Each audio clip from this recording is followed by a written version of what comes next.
Marshall here. Today I just decided to do a video about how to receive from God.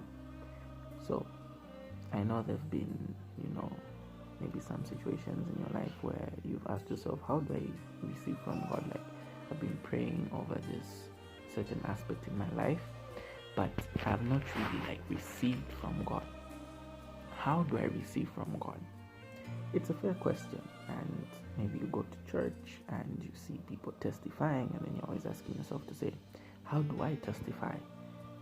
For me, speaking from my own experience, the best way I've gotten testimonies from God is that every time whenever I've got a situation, I go to God with testimonies. Okay? I go to God with testimonies, and I go to God with scriptures concerning my situation, of course. When I go to God with those testimonies and scriptures, I tell God to say, if you can do it for this person, and the Bible says you're not a respecter of persons, I know you can definitely do it for me. And that has been my formula from getting from God.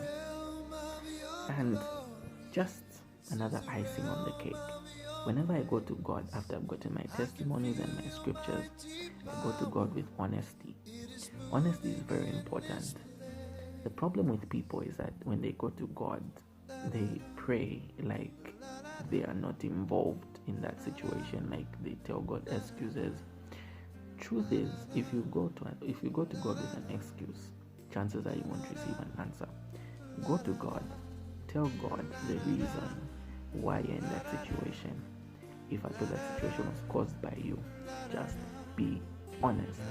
God loves it when we're honest with Him, because honesty creates trust. That's basically how I receive from God. And that's it. That's how it works for me. I just thought of sharing this with you guys, and thanks for watching my video. My name is Marshall, and until the next one, see ya.